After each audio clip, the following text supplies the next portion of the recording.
क्या FPS matter करता है? Well the answer is complicated.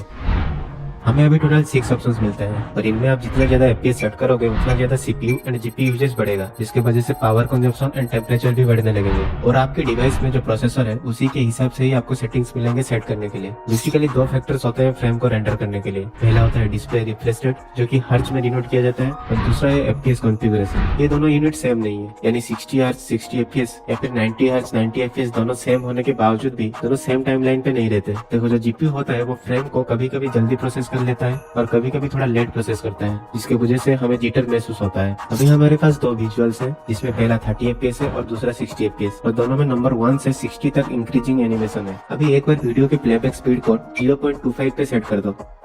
अगर आप 720p 60 से नीचे की क्वालिटी में देख रहे होंगे तो आपको दोनों में सेम नंबर दिख रहे होंगे, और अगर आप 60 एफपीएस में देख रहे होंगे तो आपको कभी कभी सेम दिखेंगे या फिर 60 एफपीएस में एक नंबर ज्यादा दिख रहा होगा।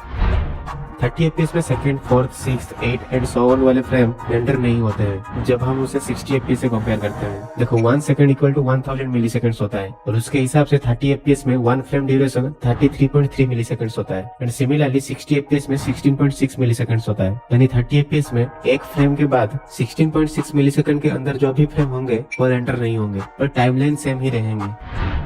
यहाँ पे 90 एफपीएस में एक फ्रेम पहले चेंज हो रहा है, उसके बाद 90 एफपीएस एंड 60 एफपीएस दोनों में एक फ्रेम चेंज हो रहा है, उसके बाद 90, 60 और 30 तीनों में फ्रेम चेंज हो रहा है, लेकिन फाइनल फ्रेम सब में सेम ही है। और 90 एफपीएस में on an average 5 millisecond fast होता है, यानी आप जितना ज्यादा एफपीएस सेट करोगे उतना ज्यादा फ्रेम्स रेंडर होंगे, जिसकी वजह से रेस्पॉन्स टाइम बहुत फास्ट होने के साथ साथ बहुत स्मूथ भी फील होगा। और एक चीज, आपका जितना भी एफपीएस सेट रहेगा उसी के हिसाब से on an average 1 frame duration कम होता रहेगा, जिससे आप स्पॉटिंग भी बहुत जल्दी कर पाओगे। यानी अगर कोई पीक ले रहा होगा या फिर कोई भी कवर से आएगा तो जितना ज्यादा एफपीएस रहेगा उतना जल्दी स्पॉट हो जाएगा, लेकिन डिफरेंस बहुत कम है, यानी सिर्फ कुछ मिली सेकेंड्स ही होते हैं। बट ऐसे कॉम्पिटेटिव गेम्स के लिए कुछ मिली सेकेंड्स भी बहुत मायने रखते हैं। अब रिकॉल टेस्ट करते हैं।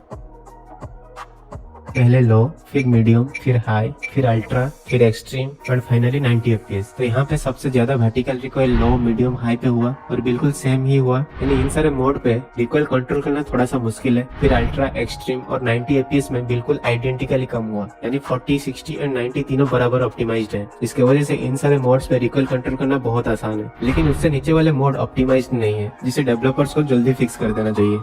मैंने रेट ऑफ फायर को भी टेस्ट किया और सबके अंदर सेम टाइम पे ही 0 बुलेट साइन आए और सिर्फ 1 या फिर 2 फ्रेम्स का ही डिफरेंस था, यानी डेवलपर्स ने इसे फिक्स कर दिया है।